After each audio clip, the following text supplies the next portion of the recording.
The blizzard had been screaming across Frost Ridge for 3 days straight when the sky turned black with something worse than clouds. Owen Fletcher crouched beside the cave entrance, his breath forming ice crystals in the air as he watched the massive shapes descend through the storm. They moved wrong, like insects magnified 1,000 times, their bodies clicking and chittering loud enough to hear over the wind. His equipment beeped weakly in his pack. The temperature readings made no sense anymore. -70 and dropping.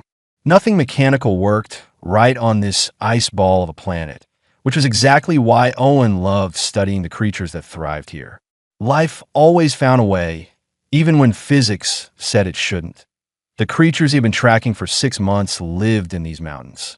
Magnificent beasts that looked like someone had taken an earth snow leopard, made it twice as large, added 4 more legs, and covered it in fur that sparkled like diamond dust.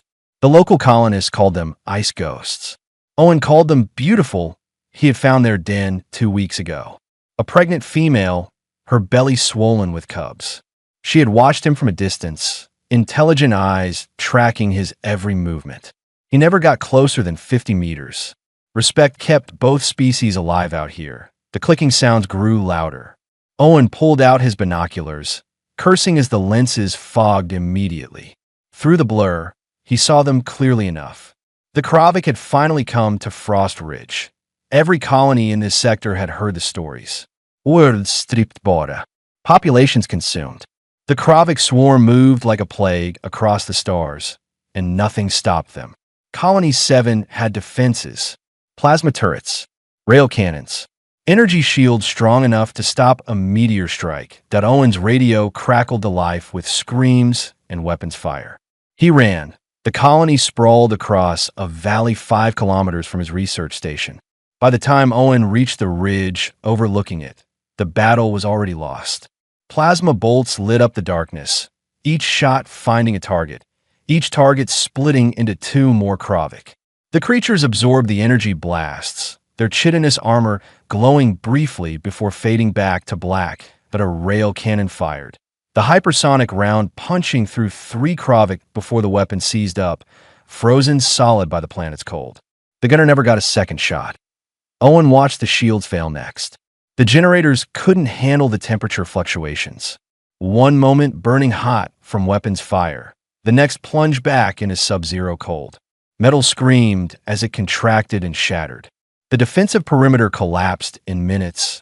He should run. Head back to his station, hide in the mountains, hope the Kravik missed him. Instead, Owen thought about the ice ghost and her cubs. The den was between here and the colony, right in the path of the swarm. The decision made itself. Owen ran along the ridge, taking the steep path that would get him to the den faster. His lungs burned in the freezing air. His fingers went numb inside his gloves. Behind him, the sounds of the colony dying echoed across the ice. He found her in the snow outside the den. The ice ghost lay on her side, her beautiful crystalline fur matted with dark blood. 3 Kravik scouts had found her first. Their bodies lay nearby, torn apart by claws and teeth, but they had been enough. Owen dropped to his knees beside her. Her chest still rose and fell barely. One massive eye opened, focusing on him with effort. She made a sound, somewhere between a growl and a whimper. Then her gaze shifted toward the den entrance. Inside, Owen found them. 3 cubs, each no larger than his boot. 2 weren't moving. The third, the smallest, trembled in the back of the den. Its fur shimmered white and silver, even in the darkness. 6 tiny legs curled beneath its body. Eyes too large for its head stared at him with absolute terror. Owen reached out slowly. The cub hissed, a sound like wind through ice crystals. Then something changed in its expression. Maybe it recognized that Owen was the same creature who had sat respectfully at a distance for weeks. Maybe it just knew it was alone. The cub stumbled forward on unsteady legs and pressed against Owen's chest. The ground shook. More Kravik were coming, following the scout's trail. Owen scooped up the tiny creature, tucking it inside his jacket against his body heat. It weighed almost nothing but felt solid, real, alive. That he ran again, this time toward the colony's emergency bunkers. If anyone had made it to shelter, That's where they would be. The cub's claws dug into his shirt, but didn't pierce the fabric. It seemed to understand it needed to hold on. The bunker entrance appeared through the blowing snow. Bodies lay scattered around it, colonists who hadn't made it inside in time. The heavy door stood open just enough for a person to slip through. Owen squeezed inside, and someone immediately slammed it shut behind him. Emergency lights cast everything in red. 27 faces stared at him. 27 people out of a colony of 300. Director Huang stood at the front, his uniform torn and bloody. "What is that?" Huang pointed at the movement inside Owen's jacket. Owen pulled the cub out just enough for them to see. It mewed softly, pressing closer to his warmth. A survivor, like us. Above them, the sounds of Kravik filled the world. Scraping, clicking, digging. The bunker's sensors showed hundreds of the creatures swarming over the colony ruins. Every weapon had failed. Every defense had crumbled. The cub looked up at Owen with eyes that reflected the emergency lights like tiny stars. It made a small chirping sound, almost like a question. Owen had no answers. Only a promise whispered too quietly for anyone else to hear. "I've got you. I promise." The bunker's walls trembled as something heavy landed on top of them. The real siege had just begun. 72 hours underground felt like drowning in slow motion. The bunker's recycled air tasted like metal and fear. Owen sat against the far wall with the cub curled in his lap, now twice the size it had been when he found it. The growth rate seemed impossible, but everything about Frost Ridge defied Earth biology that he had named it Frost during the first night. The name just felt right. Around them, the other survivors rationed food that wouldn't last another week. Director Huang had taken charge, organizing shifts to monitor the sensors and maintain the life support systems. The sensors told a grim story. Kravik covered the surface like a living carpet, tearing apart everything humans had built. Frost refused to leave Owen's side. When he stood, the cub stood. When he sat, it pressed against his legs. The other survivors gave them both a wide berth, especially after Frost had growled at a man who got too close on the second day. "You're wasting food on that thing." Huang appeared in front of Owen, arms crossed. "We need every calorie for humans." Owen looked down at Frost, who was gnawing on a piece of dried meat from his ration pack. The cub's teeth, still small, somehow crunched through the freeze-dried protein like it was paper. "Frost is a survivor too. It's an animal. So are we technically." Owen scratched behind Frost's ears.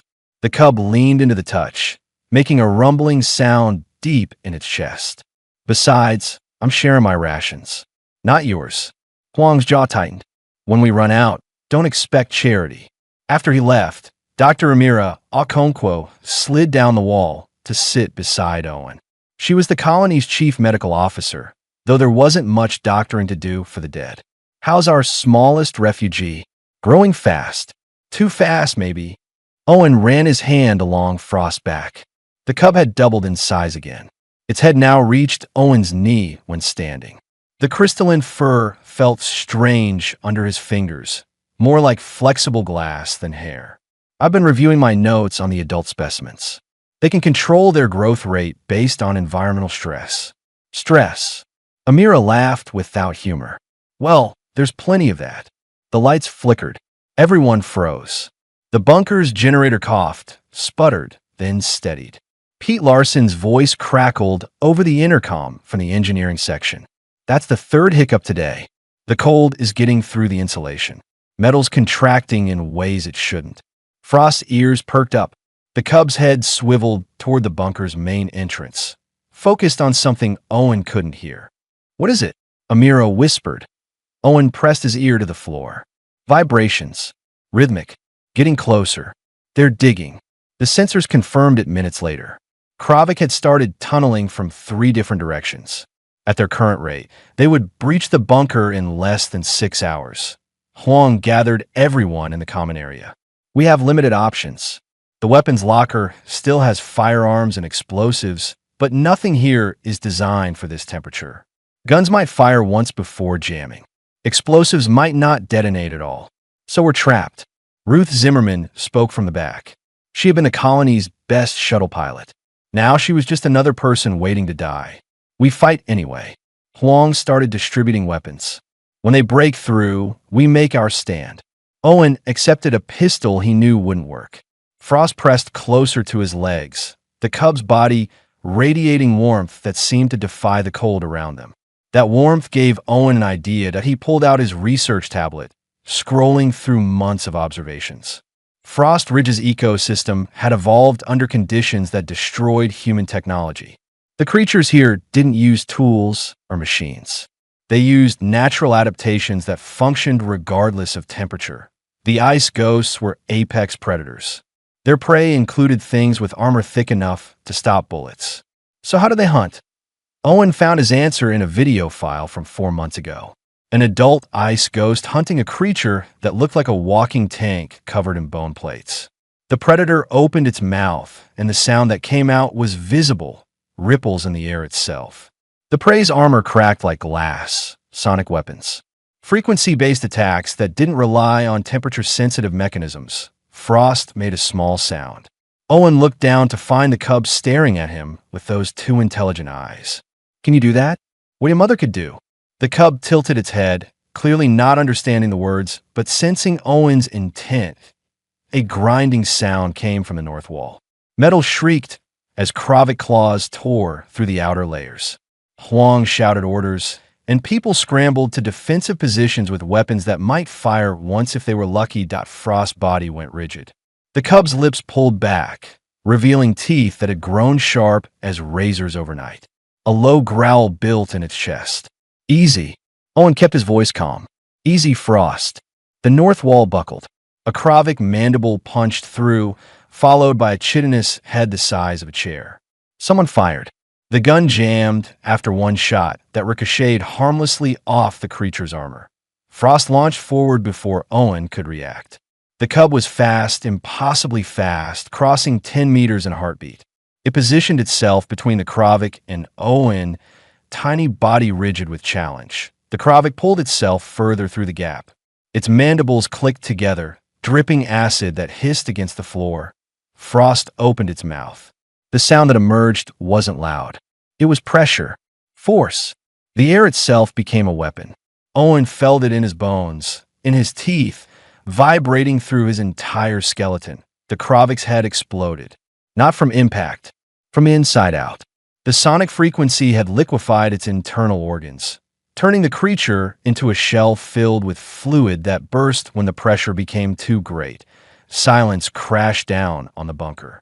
Everyone stared at the small creature standing in front of Owen, its body trembling from exertion. Director Huang found his voice first. What did it just do? Survive. Owen moved forward slowly, kneeling beside Frost. The cub immediately pressed against him, seeking comfort. The same way everything on this planet survives. By adapting. More sounds came from the walls. The Kravik weren't stopping. They were adapting too, coming from multiple directions now. Frost looked up at Owen with exhausted eyes. The cub had used everything it had for that one attack. It was barely more than an infant, and Owen had let it fight alone that he wouldn't make that mistake again. Owen wrapped his arms around Frost, feeling the rapid heartbeat against his chest.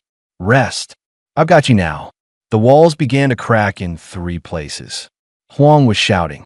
People were screaming. Weapons that didn't work clattered to the floor. Frost closed its eyes and went limp in Owen's arms, trusting completely. The bunker's end had come. The maintenance tunnels smelled like ozone and death. Owen carried Frost through the darkness, one hand on the cub's warm body, the other following the wall. Behind them, the bunker's death screams echoed through the concrete passages. People he had shared meals with. People who had names and families and dreams of seeing Earth again. All gone in minutes. Frost stirred against his chest, still weak from that single devastating attack. The cub weighed more than before. Owen guessed it had grown to the size of a large dog now, but felt heavier than it should. Denser. The bones more solid. Evolution happening in real time. His foot hit something soft. Owen froze, reaching down carefully. A body. Cold, but not frozen yet. Ruth Zimmerman. She must have run when the walls came down. Almost made it. Frost whimpered, pressing closer to Owen's warmth. The cub could probably smell the blood. Owen kept moving. The tunnel split ahead. Left led deeper into the colony's ruins. Right led to the maintenance sublevel where the backup generators hummed on automatic. Owen chose right. If there was any chance of finding working equipment, it would be there. The temperature dropped with each step. His breath came out in clouds thick enough to obscure his vision. Frost's crystalline fur began to glow faintly, a bioluminescent response to the cold that Owen had noted in adult specimens. The light was barely enough to see by, but better than nothing. They found the generator room empty of Kravik. The machine still ran, pumping heat through pipes that led nowhere useful anymore. Owen set Frost down carefully on a metal table that wasn't quite frozen solid. The cub's legs wobbled but held. "Stay here. I need to look for supplies." Frost made a sound like breaking ice and immediately tried to follow. Owen gently pushed the cub back. "Please, I'll be right over there. You can see me." Those intelligent eyes stared at him for a long moment. Then Frost sat, body tense but obedient. The level of understanding in that gaze made Owen's chest tight. This wasn't just an animal. This was something more. That he found a medical kit with supplies that hadn't frozen yet. Some protein bars that were more ice than food. A flare gun with 3 shells. Not much to survive an apocalypse with. The door exploded inward. 3 Kravik warriors filled the entrance, each one twice as large as the scout that had breached the bunker. Their mandibles clicked a rapid conversation in sounds that hurt Owen's ears. They had been hunting. Now they had found prey. Owen grabbed the flare gun, knowing it was useless. The Kravik's armor would laugh at a glorified firework. But human instinct demanded he try. His finger found the trigger. Frost hit the first Kravik before Owen could fire. The cub moved like liquid violence, all 6 legs working in perfect coordination. It was bigger now. Faster, the size of a pony and still growing. Crystalline claws extended from paws that had been soft just hours ago. Those claws vibrated. Owen could see them blur, moving at frequencies that made the air shimmer. The Kravik's armor cracked like thin ice on a pond. Frost's claws didn't cut through. They shattered, molecular bonds breaking under vibrational stress. The warrior collapsed in sections, its exoskeleton falling apart. The pieces hit the floor and kept breaking down into smaller fragments, into dust. The second Kravik lunged. Frost met it head-on, opening that small mouth, and the world became pressure and pain. Owen's ears popped. His vision blurred. The concrete floor cracked in a spiderweb pattern radiating out from Frost's position. The Kravik warrior simply ceased being solid. Its body turned to slush inside its armor, then poured out through the cracks like spoiled milk.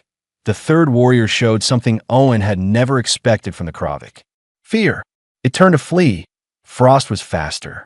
The cub's rear legs coiled and released, launching it across the room. It landed on the Kravik's back, claws finding purchase in the gaps between armor plates. Then came a sound Owen felt more than heard. Low frequency, deep enough to vibrate his internal organs. The Kravik's legs buckled. Its armor plates separated. The creature fell apart from the inside out, critical structural points liquefied by sound waves tuned to destroy. Frost stood among the carnage, sides heaving. The cub had grown again, now the size of an adult lion, maybe larger. Its fur glowed brighter, pulsing with each breath. When it turned to look at Owen, he saw something that made him forget to breathe. Intelligence. Strategy. Purpose. This wasn't random violence or animal instinct. Frost had analyzed each enemy and chosen the most effective attack pattern. Vibrational claws for the first.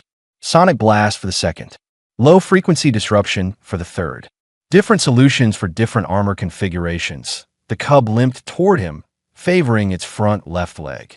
Dark blood matted the crystalline fur on its shoulder where a Kravik mandible had found flesh. Despite the injury, despite the exhaustion, Frost moved to position itself between Owen and the door, protecting him. Owen knelt, tears freezing on his cheeks. "You shouldn't have done that. You should have run." Frost made a sound like wind chimes in a storm and pressed its massive head against Owen's chest. The message was clear. Running wasn't an option. Not without Owen. He cleaned the cub's wound with supplies from the medical kit. Frost didn't flinch, even when the antiseptic had a hurt. The injury was already closing, accelerated healing, another adaptation to this brutal world. Owen's radio crackled. A voice barely audible through static. Anyone alive? This is Pete Larson. I'm in the East Supply Tunnel with 4 others. The Kravik are everywhere. Owen grabbed the radio. Pete, this is Owen. I'm at the generator room. How many of you? 5, including Amira and Huang. Ruth didn't make it. I know. Listen, stay quiet and stay hidden. I'm coming to you. With what? Our weapons are useless against these things. Owen looked at Frost. The cub stared back, ready despite the wounds, despite the exhaustion. Ready because Owen needed protection and Frost had chosen to provide it. I'm bringing something better than weapons. Owen stood, checking the flare gun one more time. 3 shots. Enough to signal their position to each other. Maybe enough to distract a Kravik for a few seconds. Frost stood as well, moving to Owen's side. Not behind him. Not in front. Beside. Partners. The tunnels ahead were dark and filled with clicking sounds.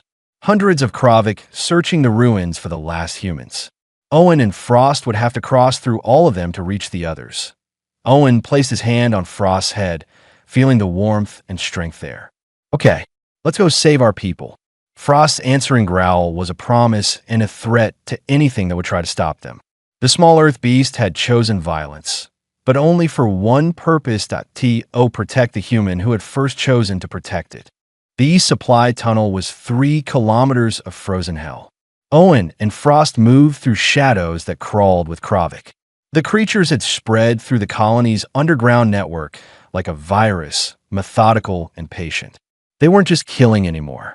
They were claiming territory that Frost's bioluminescent fur had dimmed to almost nothing. The cub had learned stealth, somehow understanding that light meant discovery, meant fighting. Too much fighting, and even this magnificent creature would fall. So they moved in darkness, Frost's superior senses guiding them past clusters of Kravik that Owen couldn't see. Twice they had no choice but to engage. Both times Frost struck fast and precise. A vibrating claw through a scout's head. A focused sonic pulse that crushed a warrior's internal organs. Then retreat before reinforcements arrived.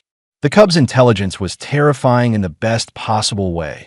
Owen fired a flare when they reached the supply tunnel junction. The chemical light burned red against the ceiling, bright enough to hurt eyes adjusted to darkness. Here, Pete's voice came from a gap between 2 collapsed support beams. Hurry! Owen squeezed through. Frost followed, the cub's body somehow compressing to fit spaces that shouldn't accommodate something so large. More adaptation. More evolution happening in hours instead of millennia. The survivors huddled in a small chamber behind the collapse. Pete Larson looked 20 years older than he had 3 days ago. Amira had a makeshift bandage around her head, blood seeping through. Director Huang held a piece of rebar like a weapon, knuckles white. 2 others Owen recognized but couldn't name sat against the wall, eyes vacant with shock. All of them stared at Frost. The cub had grown again. Now the size of a small car, muscles rippling under fur that sparkled even in the dim light. When Frost moved, the ground trembled. When it breathed, the air itself seemed to respond. That was the little thing from the bunker. Pete's voice cracked. How was that possible? Accelerated growth in response to threats. Owen kept his hand on Frost's shoulder. The species evolved on a planet that wants everything dead. They adapt or they die. It killed Kravik. Huang stepped forward, his eyes calculating. I saw it on the security feeds before the bunker fell. That thing is a weapon. Frost is not a thing. Owen's voice went cold. And Frost is not a weapon. Frost is the reason I'm alive to help you. Amira moved closer, her medical training overriding fear. It's injured. That shoulder wound needs proper cleaning. Frost growled when she approached. Not aggressive. Warning. The cub trusted Owen. No one else. It's okay. Owen stroked Frost's neck. She wants to help. Like I helped you. Frost's ears flattened, but the growling stopped. Amira worked quickly, cleaning the wound with supplies from her emergency kit. The cub's accelerated healing had already closed the worst of it, but infection was still possible. Frost endured the treatment without moving, eyes locked on Owen the entire time. "We need to reach the landing pad." Ruth appeared from deeper in the chamber. Owen's heart jumped. She was alive, bloody and limping, but alive. "I got separated during the initial breach. Found these 4 hiding here. There's 1 shuttle left. I saw it on my way down. The pad is 2 kilometers across open ground." Huang shook his head. "Kravik everywhere. We'd never make it. We didn't make it this far by giving up." Owen checked his flare gun. 2 shots left. Frost can clear a path. "You're asking that animal to fight hundreds of those things." Huang gestured at the cub. "It's strong, but it's not invincible." "I'm not asking. I'm suggesting we work together." Owen looked at each survivor. "Frost gets us to the shuttle. We protect Frost from being overwhelmed. Teamwork. The way humans are supposed to survive."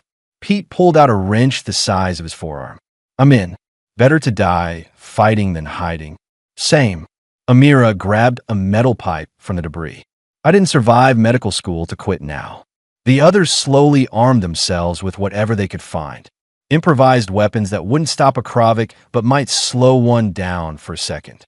Enough time for Frost to finish the job. Huang was last. He hefted his rebar and nodded. "The shuttle better have enough fuel to break orbit." "It does." Ruth's smile was grim. "I made sure of that before everything went wrong." They moved as a group. Frost took point, moving with a predator's grace despite the size. Owen stayed close to the cub's left flank, one hand always touching that crystalline fur. Connection, partnership, trust that went both ways. The Kravik found them at the first intersection. 0.6 warriors dropped from ceiling vents, mandibles clicking coordination signals. They had learned to hunt in packs, adapting just like Frost. The cub exploded into motion, claws extended, vibrating at frequencies that made Owen's teeth ache. The first warrior died before it finished landing. The second lost its legs to a sideways swipe that separated chitin from joint. Pete rushed the third, swinging his wrench. The Kravik blocked with its mandible. The wrench shattered. The warrior lunged. Frost was there. A sonic blast at point-blank range turned the Kravik into fragments. Pete fell backward, ears bleeding from the pressure wave. Amira and Huang flanked the fourth warrior, attacking from both sides with their improvised weapons. They couldn't hurt it, but they distracted it. Long enough for Frost to crush its head with jaws that had grown large enough to bite through steel. The fifth warrior grabbed one of the nameless survivors. The man screamed once before the mandibles closed. Owen fired a flare into the creature's face. Not fatal, just painful and blinding. Frost finished it with claws through the eye sockets. The sixth warrior ran. Frost let it go, turning back to check on Owen first, then the others. Priorities. Protect the human above all else. They left the bodies and kept moving. 2 more encounters. 5 more Kravik dead. Pete's ears wouldn't stop bleeding. One of the nameless survivors took a glancing blow that broke 3 ribs. They kept moving. The landing pad appeared through a blown-out wall. Frost Ridge's eternal blizzard howled outside, but Owen could see the shuttle. Still intact, still possible. Between them and salvation lay the Kravik swarm. Hundreds of bodies covered the pad like living armor. They had found the shuttle and were claiming it. No way through. Huang's voice was hollow. Even that beast can't fight that many. Owen looked at Frost. The cub was exhausted, wounded, pushed far beyond what any creature should endure. But those eyes still burned with determination. Still ready to fight because Owen needed safety. "I'm not asking you to." Owen knelt beside Frost, pressing his forehead against the cub's massive skull. "You've done enough. You saved us all. Now save yourself. Run into the mountains. Live." Frost made a sound like galaxies colliding, a rejection of the very concept of abandoning Owen. The cub turned toward the swarm and roared. Not sound this time. Power. The air rippled. Ice cracked. Metal groaned. Every Kravik on the pad turned toward them as one. Frost charged alone into the swarm, creating a path through pure violence. Owen ran after the cub, unable to abandon Frost even if it meant dying together. The others followed because sometimes humans were stupid enough to run toward impossible odds for impossible reasons, like love, like loyalty, like bonds forged in fire and ice and the choice to protect instead of flee. The swarm closed around them like jaws. Dying should have been quick. Instead, it was thunder and lightning made flesh. Frost tore through the Kravik swarm like a force of nature that had learned to hate. The cub's roar became continuous, a sonic assault that shattered armor and liquefied organs. Vibrating claws removed limbs with surgical precision. Every movement was violence perfected. Owen ran in Frost's wake, boots pounding across chitin bodies that weren't quite finished dying. The other survivors flanked him, their improvised weapons useless, but their presence vital. They were a pack, a unit. Humans doing what humans did best when the universe tried to kill them. They adapted. Pete swung his broken wrench at a warrior's leg joint. The impact did nothing except make the creature turn. Frost's jaws closed on its head from behind. Amira jabbed her pipe into a scout's sensory cluster, blinding it. Huang crushed its skull with his rebar. The shuttle was 50 meters away. The swarm was learning, coordinating, surrounding them in layers that Frost couldn't break fast enough. For every Kravik that died, 2 more filled the gap. Owen saw the cub's legs trembling. Exhaustion. Too much growth too fast. Too many fights without rest. Frost was burning out like a star pushed past its limits. Frost, stop. Owen grabbed the crystalline fur. We're not going to make it. Save yourself. The cub turned to look at him with eyes that held something beyond animal awareness. Beyond even human intelligence. Something older and deeper. The understanding that some bonds mattered more than survival. Frost placed its massive body between Owen and the swarm. Not attacking anymore. Just shielding. The cub would die here, and it had chosen this death. For one human who had shown it kindness in a universe made of ice and violence. Owen felt something break inside his chest. Not physical, emotional. The weight of being someone's entire world. The responsibility of a trust so complete that death was preferable to abandonment. No, he pushed past Frost, standing in front of the cub now, protecting it the way it had protected him. I won't let you die for me. Owen, move. Ruth was screaming somewhere behind him. The shuttle is right there. He ignored her, drew the flare gun. 1 shot left. Not enough to save anyone, but enough to make a statement. Enough to show Frost that loyalty worked both ways. The swarm rushed forward as one. Owen pulled the trigger. The flare hit the nearest Kravik square in its sensory cluster. Chemical fire burned at temperatures hot enough to melt chitin. The creature's screams triggered panic in the others. Kravik weren't used to fire. Their hive mind recognized this as a threat their armor couldn't stop. The swarm hesitated. Run. Owen grabbed Frost's neck. Now, all of us. They ran. Frost's exhaustion forgotten in the primal need to get Owen to safety. The cub's body became a living shield, taking mandible strikes meant for the humans. Chitin scraped crystalline fur. Acid splashed against hide that had evolved to resist this planet's corrosive ice storms. The shuttle's boarding ramp was down. Ruth had already reached it, powering up systems with hands that moved faster than thought. Pete half-carried the survivor with broken ribs. Amira and Huang fought a desperate rearguard action with weapons that shouldn't work, but did through sheer determination. Frost stumbled. The cub's front legs gave out. Too much damage. Too much growth. Too much fighting. Owen didn't think, just reacted. He got on Frost's shoulder, taking weight he had no business being able to support. Adrenaline and desperation made physics negotiable. Come on, just a few more meters. The cub tried. Owen felt every muscle straining. Felt the tremors running through Frost's body. Felt the moment those magnificent legs failed completely. They fell together. Frost's body pinned Owen against the frozen ground. The cub couldn't move anymore. The swarm closed in, smelling victory. Hands grabbed Owen's jacket. Pete and Huang hauling him backward with strength born of survival instinct. Owen screamed, fighting them, reaching for Frost. The cub watched him with eyes going dim. No fear, just satisfaction. Owen was moving toward the shuttle. That was enough. That was everything. Frost. Owen's voice broke. Please. The cub's eyes focused one last time. Then Frost did something impossible. The exhausted, broken, dying creature gathered its remaining strength and pushed. Not an attack. A throw. Frost launched its own body backward, rolling toward the shuttle.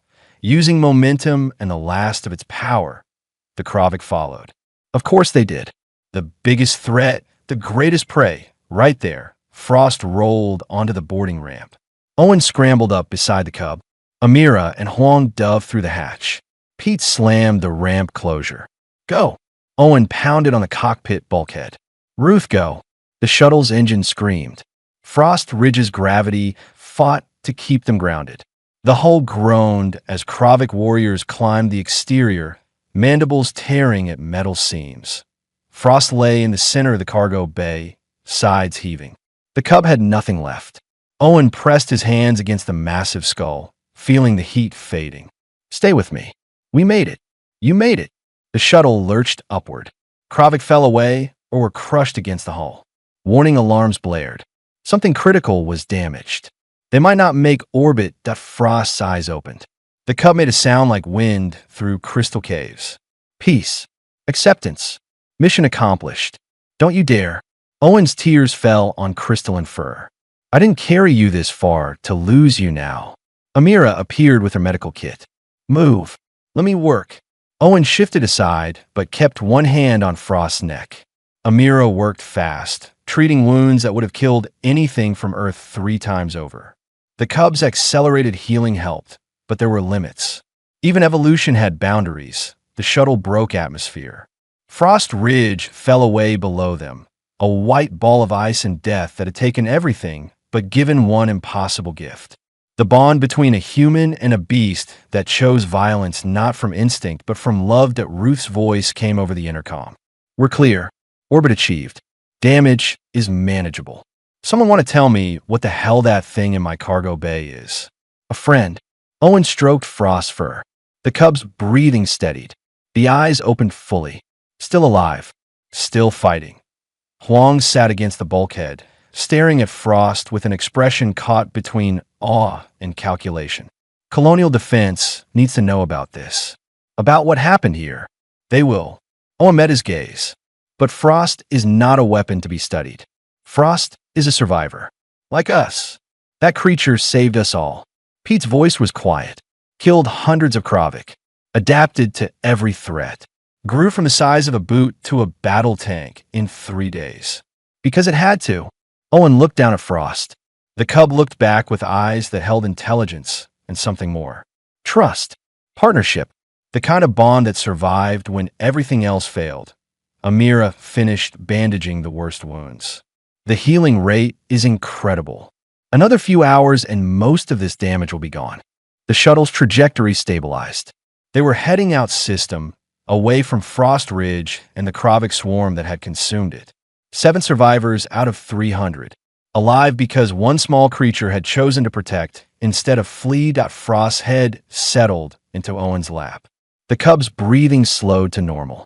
Exhausted but alive. Safe for now. Owen made a promise in the silence of that cargo bay.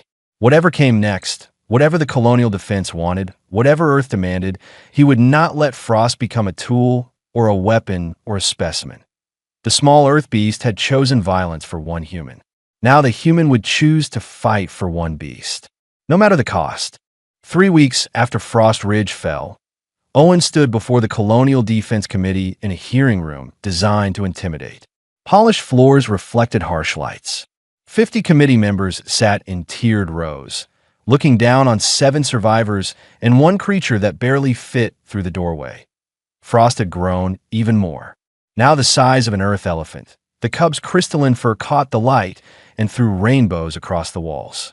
Every committee member stared, some with fascination, some with greed. All of them seeing the same thing, that a weapon that worked when human weapons failed. Admiral Chin spoke first, her voice carrying the weight of authority. Dr. Fletcher, your report claims this creature single-handedly destroyed over 200 Kravik warriors. Frost didn't do it single-handedly. Owen kept his voice steady.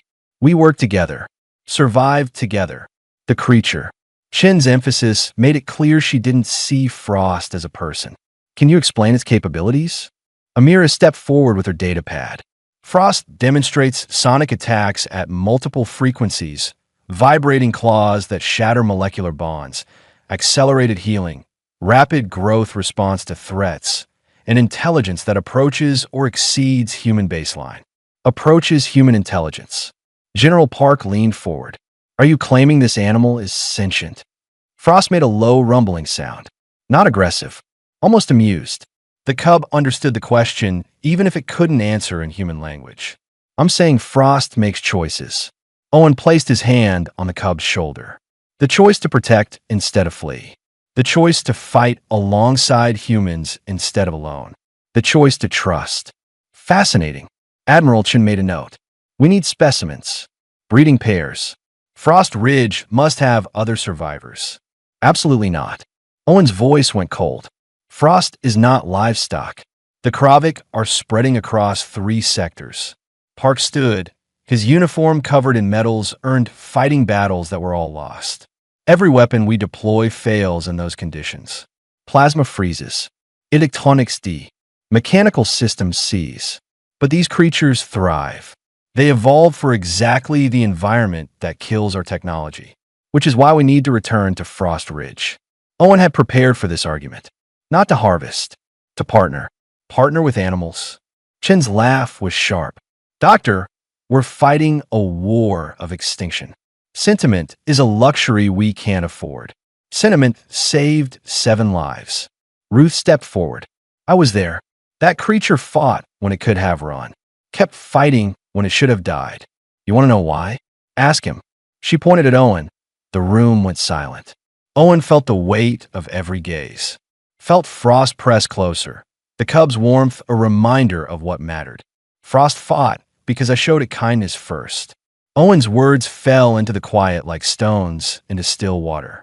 I studied Frost's mother for months without threatening her.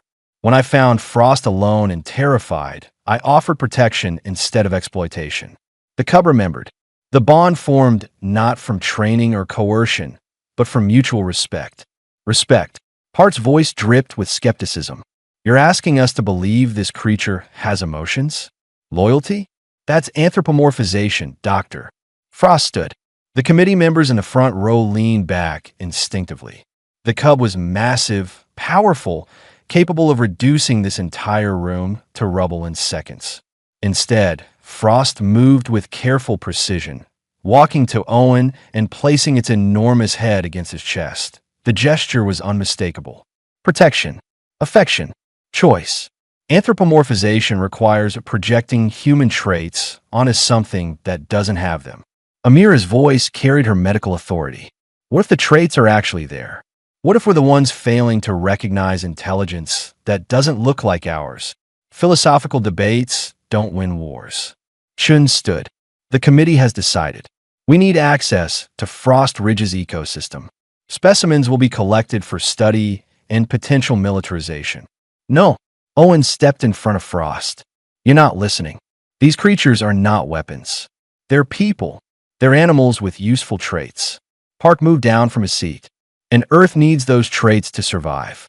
Your emotional attachment is noted, Doctor, but irrelevant. Then I'm irrelevant too. Pete stood. Because that creature saved my life. I won't help you turn salvation into slavery. Amira joined them. Same. You want my research? You accept that Frost and its species deserve partnership, not imprisonment. Huang surprised everyone by standing as well. I'm a practical man. I wanted to use that creature as a weapon, but I watched it choose to protect us. Watched it nearly die for people it barely knew. That's not programming. That's character. The committee erupted into arguments. Voices shouting over each other about military necessity and ethical considerations and survival at any cost. That Frost's roar silenced them all. The sonic assault was controlled, precise, just loud enough to hurt ears without causing damage. A demonstration of power. A reminder that this creature chose cooperation but could enforce it if necessary. That I end the ringing silence. Owen spoke. Frost Ridge still has survivors. cubs hidden in the mountains waiting for their parents to return. They're orphans now because the Kravik killed everything. We can go back with guns and cages, prove we're no better than the swarm. Or we can go back with open hands and prove humanity deserves allies. And if they refuse, Chen's question was genuine. If these creatures attack us, then we leave them alone. Owen's answer was simple. We find another way to fight. We don't become monsters to defeat monsters. Admiral Chen studied Frost for a long moment. The cub stared back without aggression or fear.